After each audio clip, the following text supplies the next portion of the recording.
चलिए बढ़ेंगे आगे। भारत की सबसे पुरानी पार्टी भारतीय राष्ट्रीय कांग्रेस इस दौरान अपने सबसे नाजुक दौर से गुजर रही है। पार्टी के कई दिग्गज नेता और पुराने नेता आलाकमान से नाराज बैठे हैं और पार्टी में असहज महसूस भी कर रही हैं। यही कारण है कि अब वो नेता कांग्रेस का दामन छोड़ने को मजबूर है। पहले गुलाम नबी आजाद, ज्योतिरादित्य सिंधिया, कपिल सिब्बल और अशोक चौहान ने पार्टी को अलविदा कह दिया। फिर पीएम मोदी की तारीफ करने पर कांग्रेस हाईकमान ने आचार्य प्रमोद कृष्णम को 6 साल के लिए निष्कासित कर दिया और अब दिग्गज नेता कमलनाथ और उनके बेटे नकुलनाथ की भी पार्टी छोड़ने की अटकलें तेज हो गई है। राजस्थान से महेंद्रजीत मालवीय, खिलाड़ी लाल बैरवा और अपने समर्थकों के साथ बीजेपी ज्वाइन कर सकते हैं। ऐसे में लोकसभा चुनाव के समय पार्टी के सीनियर नेताओं को साथ रखना कांग्रेस हाईकमान के लिए चुनौती भरा हुआ है। तो वहीं बीजेपी कांग्रेस के इस अंदरूनी कलह और नेताओं की बगावत से काफी उत्साहित नजर आ रही है। बीजेपी ने ऑपरेशन लोटस के तहत कांग्रेस के कई दिग्गजों के साथ संपर्क में है और पार्टी ज्वाइन कराने की सोच रही है। ऐसे में कांग्रेस ने अपने नाराज चल रहे नेताओं को मनाना भी शुरू कर दिया है। एक तरफ कांग्रेस में फूट की खबरें आ रही हैं तो राहुल गांधी इस पर ध्यान देने के बजाय भारत जोड़ो न्याय यात्रा पर निकल चुकी हैं। राजस्थान प्रदेश में अब कांग्रेस का कुनबा छोटा होता दिख रहा है तो दूसरी ओर पूर्व सीएम गहलोत, डोटासरा, टीकाराम जूली अपने सभी कांग्रेस नेताओं पर नजर जमाए हुए हैं। देखिए, आज जो कांग्रेस के हालात बन गए हैं, आप उसको इस बात से समझिए कि मान लीजिए बहुत तेजी से भूकंप आ रहा है, बहुत तीव्रता का भूकंप है और पूरी बिल्डिंग, मल्टी स्टोरी बिल्डिंग के सारे लोग तेजी से भागते हुए नीचे सड़क पर आ गए हैं अपने आप को सुरक्षित करने के लिए। लेकिन कुछ ऐसे 2-3 बेवकूफ लोग हैं जो उस बिल्डिंग के गिरने का इंतजार कर रहे हैं। उस बिल्डिंग की जब बिल्डिंग गिरेगी तब हम नीचे जाएंगे। ये हाल आज कांग्रेस के हो चुके हैं। पूरी कांग्रेस खाली होती जा रही है। आज 12 पूर्व मुख्यमंत्री कांग्रेस के बीजेपी ज्वाइन कर चुके हैं। 13वां कमलनाथ का नंबर है। तमाम, अब सारे स्टेट्स को देखिए आप, तमाम स्टेट्स के लोग, कांग्रेस के दिग्गज लोग, आनंद शर्मा का नाम चल रहा है, राजस्थान के तमाम दिग्गज कांग्रेस को नाम चल रहा है, वो सब कांग्रेस छोड़ते जा रहे हैं। और फिर भी इनके कांग्रेस के राजकुमार, प्रियंका गांधी, राहुल गांधी, सोनिया गांधी, ये कंट्रोल डैमेज करने को तैयार नहीं है। ये भारत जोड़ो यात्रा पर लगे हुए हैं। कांग्रेस टूट रही है, कांग्रेस खंड खंड हो रही है, कांग्रेस को जोड़ने को तैयार नहीं है। ये भारत जो भारत पहले से अखंड है, भारत पहले से जुड़ा हुआ है, उस भारत को ये जोड़ने में लगे हुए। और देखिए ना, लेकिन कांग्रेस के अपने नेताओं से मिलने के लिए इनके पास वक्त नहीं है। ये कांग्रेस का सबसे बुरा समय चल रहा है और मुझे लगता है कांग्रेस खाली हो जाएगी। कांग्रेस में केवल 3 लोग बचेंगे, राहुल गांधी, प्रियंका गांधी, सोनिया गांधी। देखिए जी, अति हो गई। मिलते मिलते मेरा एमपी का टिकट काटा, सिटिंग का, ठीक है। मैं एमएलए था, चेयरमैन एससी कमीशन था और इतना काम किया जो कि देखने लायक है। इसके बावजूद भी इन्होंने किसी ने एक ने नहीं सुनी, न किसी ने ध्यान दिया, न मिलने के टाइम दिया। मजाक उड़ा रखा है। एक नया लड़का तैयार किया हमारे खिलाफ और जो कोई मतलब का नहीं है और जिसको ले जाकर कहना हमारा टिकट काट कर भेजो। क्या मजाक है? बदुआ मजदूर तो है नहीं ना भाई। हम भी जनता को लेकर बैठे हैं, पॉलिटिक्स करते हैं, एमपी रहे हैं, एमएलए रहे हैं, कैसे कैसे बर्दाश्त कर लेंगे? ये बर्दाश्त करने लायक चीज नहीं। तो अगर कोई भी नेता जाता है और ये समझता है कि मेरे बगैर, मेरे ही दम पे सब कुछ चल रहा है और मेरी ही पीठ पे पूरी दुनिया का बोझ है, तो ऐसा नहीं समझे।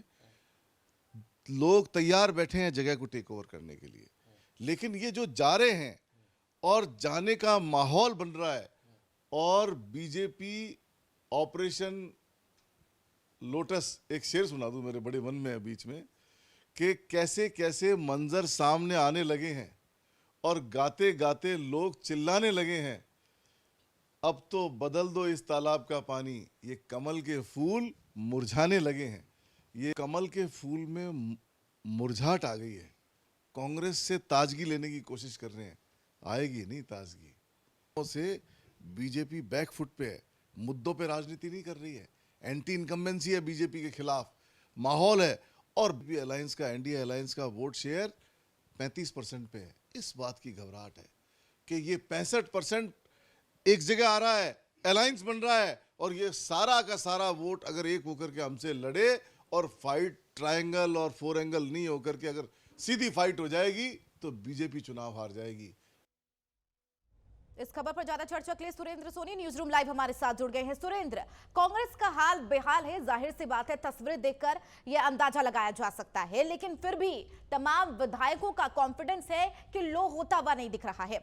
अगर सबसे पहले बात कर ले महाराष्ट्र की, अशोक चौहान, बाबा सिद्दीकी, मिलिंद देवड़ा जब पार्टी का साथ छोड़े उसके बाद ऐसी स्थिति नजर आई थी कि अब महाराष्ट्र में आखिरकार आगे कौन। वैसी स्थिति हमने मध्य प्रदेश में भी देखी जब ज्योतिरादित्य सिंधिया ने पार्टी का दामन छोड़ा और उनके साथ तमाम विधायकों के साथ वहां से कांग्रेस पार्टी का कहीं ना कहीं खात्मा होता हुआ नजर आया। राजस्थान की तस्वीर, विधानसभा में करारी शिकस्त मिली और अब तस्वीरें आ रही हैं कि महेंद्रजीत मालवीय के साथ कांग्रेस के तमाम दिग्गज ऐसे नेता हैं जो पार्टी का दामन छोड़ सकते हैं। और अब एक बार फिर से मध्य प्रदेश, कमलनाथ और नकुलनाथ, क्या कुछ वजह बताई जाए? क्या इसे लैक ऑफ कॉन्फिडेंस किया जाए या फिर कह सकते हैं कि एब्सेंस ऑफ आइडियोलॉजी? देखिए चंदा, लगातार आपका सवाल बड़ा ही दमदार सवाल है और इन सवालों के पीछे एक बहुत बड़ी सियासत भी छिपी हुई है। देखिए 138 साल पुरानी देश की इंदिरा गांधी कांग्रेस पार्टी, लगातार उसका कुनबा जो है वो धीरे धीरे सिमटता जा रहा है। सबसे पहले हम शुरुआत करेंगे महाराष्ट्र से। देखिए आप महाराष्ट्र में 2 बार के मुख्यमंत्री अशोक चौहान, उनकी फैन फॉलोइंग देखिए, उनके प्रशंसक देखिए। ये राजनीति में कहा जाता है चंदा कि अगर कोई नेता अगर दल बदलता है तो उसके फैन फॉलोइंग भी उसके साथ साथ उसके पीछे चल पड़ता है। तो निश्चित तौर पर अगर ये नेता अगर बीजेपी में अगर जा रहे हैं तो बीजेपी का इनसे क्या फायदा हो सकता है, पहली बात। दूसरी चीज, क्या इन नेताओं का बीजेपी से क्या फायदा हो सकता है? चलिए, लगातार महाराष्ट्र में भी ऐसा नहीं है कि अशोक चौहान के अलावा और भी कई नेता हैं जिन्होंने कांग्रेस को छोड़ा है और बीजेपी का दामन थामा है।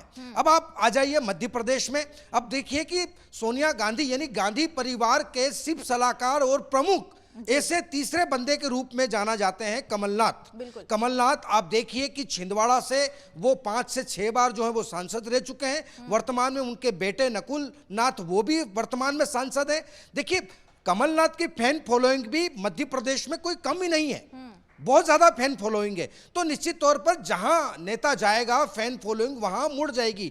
यहां हालांकि राजनीति में कहा जाता है कि यहां पर भेड़ चाल चली जाती है। अगर जहां भेड़ चाल अगर चल देती है, जहां अपनी हवाएं अपना रुख बदल देती हैं, तो वहां पर अपने आप रास्ते बन जाते हैं। चलिए इसके बाद हम आ जाते हैं राजस्थान। देखिए राजस्थान में हमेशा से कांग्रेस एक मजबूत स्थिति में रही, लेकिन चंदा ऐसे कई कारण रहे, ऐसे कई गंभीर कारण रहे जिसकी वजह से अब जो है वो कांग्रेस धीरे धीरे सिमट करके अब कुछ चंद हाथों में कांग्रेस नजर आ रही है। चंद हाथों में यानी कि राजस्थान में कांग्रेस अशोक गहलोत, इसके अलावा डोटासरा और टीकाराम जूली, बस इनके हाथों में ही राजस्थान में कांग्रेस नजर आ रही है। देखिए अब अगर दिग्गज नेता, अब आप देखिए कि बीजेपी के लोटस ऑपरेशन के तहत उन्होंने सबसे पहले दक्षिणी राजस्थान को साधने का प्रयास किया।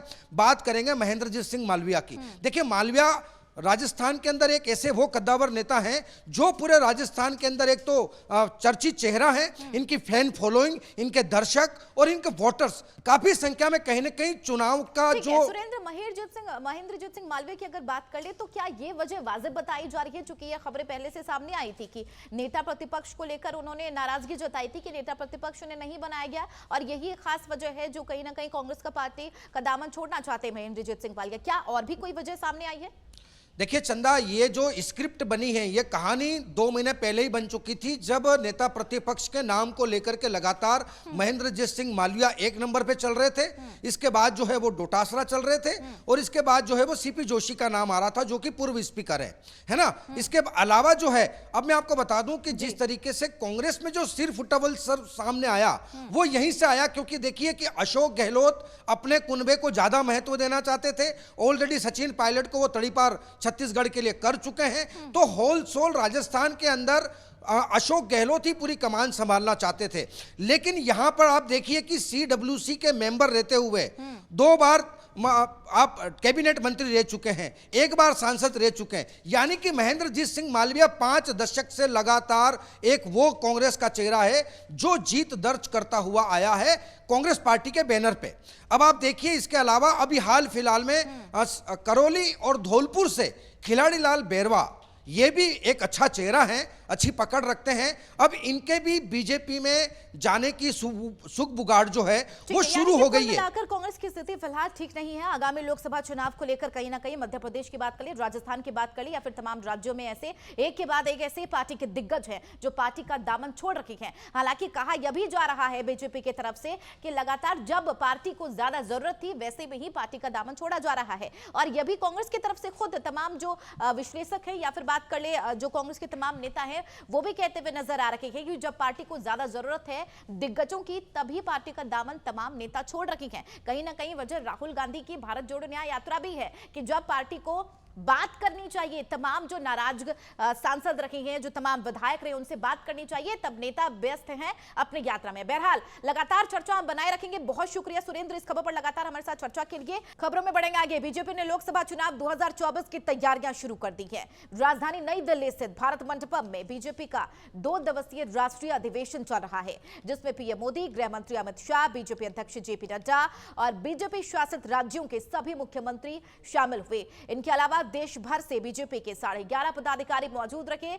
वहीं पता चले 11,000 पदाधिकारी शामिल हुए हैं और पूरे अधिवेशन में लोकसभा चुनाव 2024 पर चर्चा जारी है। इस बार सारे रिकॉर्ड तोड़ते हुए 370 सीटों से ज्यादा का लक्ष्य हासिल करने पर जोर दिया जा रहा है। सम्मेलन को पीएम मोदी, अमित शाह और जेपी नड्डा ने संबोधित किया। सुनिए उन्होंने इस दौरान क्या कुछ कहा। मेरे साथियों, देश भर के मेरे कार्यकर्ताओं, देश भर के मेरे देश को उज्जवल भविष्य के लिए आशा लगाकर बैठे हुए लोगों से मैं कहना चाहूंगा, आने वाले 100 दिनों तक बीजेपी के हर कार्यकर्ता को अपने लिए नए लक्ष्य बनाने होंगे, उन्हें प्राप्त करना होगा। बीते वर्षों में भाजपा सरकार की योजनाओं का लाभ करोड़ों लाभार्थियों को मिला है। हमें हर लाभार्थी तक पहुंचना है और मेरी एक व्यक्तिगत प्रार्थना है, करोगे? जरा हाथ ऊपर करके बताइए, करोगे? करोगे? हर लाभार्थी के पास जाइए, उनको कहना कि प्रधान सेवक नरेंद्र मोदी ने उन्हें प्रणाम कहा है।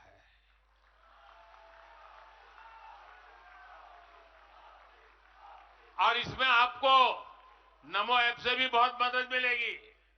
आप नमो ऐप के जरिए मेरा प्रणाम और मेरी चिट्ठी उन लाभार्थियों तक जरूर पहुंचाएंगे। किसी भी बूथ में एक भी फर्स्ट टाइम वोटर ऐसा ना हो जिस तक बीजेपी का कार्यकर्ता पहुंचा ना हो। आपको उन्हें पिछले 10 वर्षों के काम और आने वाले 5 वर्षों के प्लान, इसके विषय में जरूर। ये देश का गौरव पूरी दुनिया ने महसूस किया। दुनिया में भारत के लोग कहीं पर भी जाते हैं, कहीं पर भी दुनिया में आप चले जाओ, पूछेंगे मोदी के भारत से आते हो ना। ये पहचान दुनिया में, विश्व में खड़ी करने का काम हमारे नेता नरेंद्र मोदी जी ने किया है। और मैं आज बताना चाहता हूं मित्रों आपको कि 140 करोड़ की जनता ने पहली बार महान भारत का स्वप्न देखने का साहस नरेंद्र मोदी जी ने दिया है। न केवल महान भारत का स्वप्न देने का साहस, उस स्वप्न को सिद्धि में परिवर्तित करने के लिए सामूहिक पुरुषार्थ करने का मन भी नरेंद्र मोदी ने बनाया है। और पूरे देश के सामने एक लक्ष्य रखा कि 2047 में भारत पूर्ण विकसित भारत होगा, आत्मनिर्भर भारत होगा, गुलामियों की निशानियों से मुक्त भारत होगा। जय श्री राम, जय जय श्री राम। प्राचीन पावन नगरी अयोध्या में प्रभु श्री राम की जन्मस्थली पर उनके भव्य दिव्य मंदिर का निर्माण देश के लिए एक ऐतिहासिक और गौरवशाली उपलब्धि है। यह नए कालचक्र के उद्भव के साथ भारत के लिए अगले 1000 वर्षों के लिए राम राज्य की स्थापना का उद्घोष है। माननीय प्रधानमंत्री श्री नरेंद्र मोदी जी के यशस्वी नेतृत्व में प्रभु रामलला की अलौकिक प्राण प्रतिष्ठा के सफलतम आयोजन हेतु भारतीय जनता पार्टी का यह महाअधिवेशन माननीय प्रधानमंत्री श्री नरेंद्र मोदी जी का हार्दिक अभिनंदन करता है। आगामी लोकसभा चुनाव से पहले बीजेपी के राष्ट्रीय अध्यक्ष जेपी नड्डा का कार्यकाल जून 2024 तक के लिए बढ़ा दिया गया है। दिल्ली में आयोजित बीजेपी के राष्ट्रीय परिषद ने इस प्रस्ताव को मंजूरी भी दे दी है। हालांकि नड्डा का कार्यकाल बढ़ाए जाने का ऐलान पिछले महीने ही कर दिया गया था। इसके अलावा जेपी नड्डा को पार्टी से संबंधित स्वतंत्र रूप से महत्वपूर्ण फैसले लेने का अधिकार दिया गया है, जिसे बाद में संसदीय बोर्ड अप्रूवल लेना होगा। बता दें, साल 2019 में जेपी नड्डा को बीजेपी का वर्किंग प्रेसिडेंट बनाया गया था और इसके बाद 2020 में उन्होंने पूर्णकालिक पार्टी अध्यक्ष पद संभाला। जेपी नड्डा से पहले केंद्रीय गृह मंत्री अमित शाह बीजेपी के अध्यक्ष रहे थे।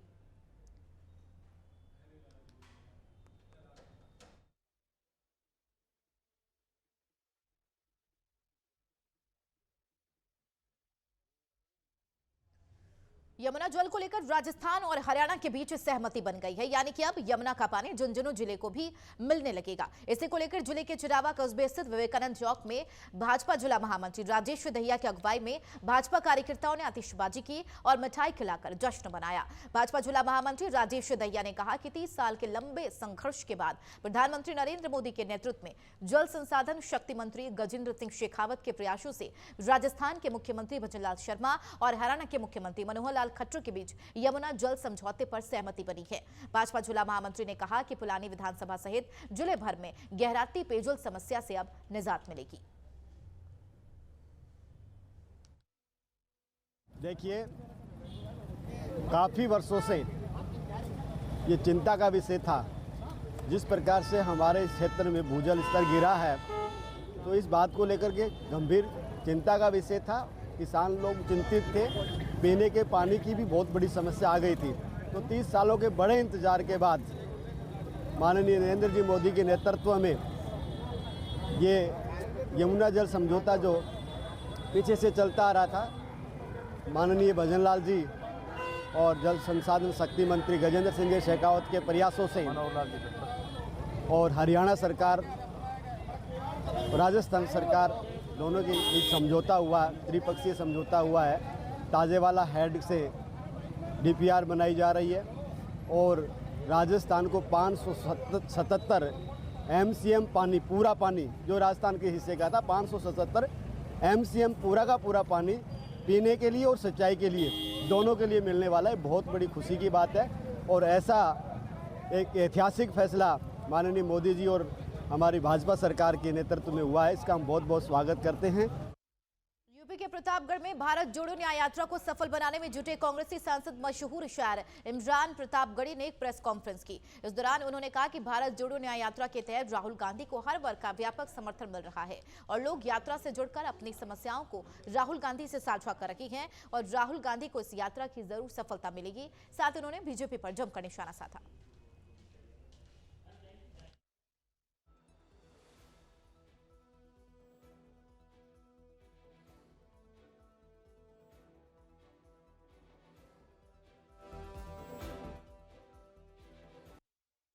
देखिए, राहुल गांधी जी कल सुबह प्रतापगढ़ में प्रवेश करेंगे और पूरा जिला कांग्रेस कमेटी राहुल गांधी जी का स्वागत करने के लिए तैयार है। हमारे जिला अध्यक्ष महोदय, हमारे शहर अध्यक्ष महोदय, हमारे तमाम जो फ्रंटल संगठन है उनके अध्यक्ष, हमारे जितने विभाग हैं उनके अध्यक्ष, सब राहुल जी का स्वागत करने के लिए तैयार है। और हमने अलग अलग स्पॉट बांट रखे हैं।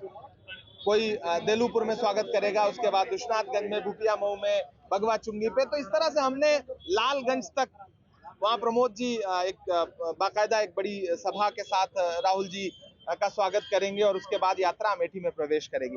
तो हमने राहुल जी के स्वागत के लिए अलग अलग अपने तौर पे, अपने रचनात्मक तरीके से राहुल जी का स्वागत करने की तैयारी की।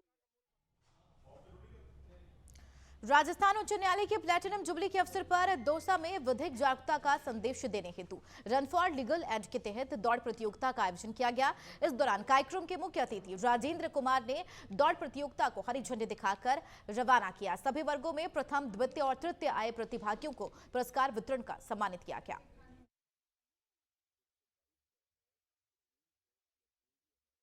खेतड़ी के निमका थाना में टीबा गांव से शहीद शिवराम गुर्जर स्मारक पर शहीद शिवराम गुर्जर सेना मेडल की 5वीं पुण्यतिथि समारोह पूर्वक मनाई गई है। बताया चले समारोह में भाजपा के जिला महामंत्री पूनम धर्मपाल गुर्जर मुख्य अतिथि रहे। कार्यक्रम का शुभारंभ अतिथियों ने शहीद शिवराम गुर्जर की प्रतिमा पर माल्यार्पण किया। इस मौके पर अतिथियों ने शहीद वीरांगना सुनीता देवी और शहीद के भाई रूपचंद का माला पहनाकर शॉल उड़ाकर सम्मान किया। इस मौके पर भारत माता की जय, शहीद शिवराम गुर्जर अमर रही के नारे लगाए गए। पुष्कर के खरखेड़ी मार्ग पर स्थित पुष्कर सरोवर में जाने वाले फीडर में शव मिलने से इलाके में सनसनी फैल गई। फीडर के पास से गुजर रहे राहगीरों ने मामले की सूचना पुष्कर थाने में दी। सूचना पर पहुंची पुलिस ने शव की तलाशी लेकर उसे पुष्कर के राजकीय चिकित्सालय के मोर्चरी में रखवाया है और जांच पड़ताल में जुट गई है। झाड़ावाल पुलिस की टीम, जिला स्पेशल टीम और पगारिया पुलिस ने मादक पदार्थ तस्करों के खिलाफ बड़ी कार्रवाई की है। पुलिस ने पगारिया थाना क्षेत्र के गांगलिया खेड़ी गांव में एक किसान के खेत से सरसों की फसल के बीच अवैध रूप से उगाए गए करीब 1000 गांजे के पौधे बरामद किए हैं और खेत के मालिक के खिलाफ एनडीपीएस एक्ट के तहत मामला दर्ज कर दिया है और आगे की कार्रवाई में जुट गई है।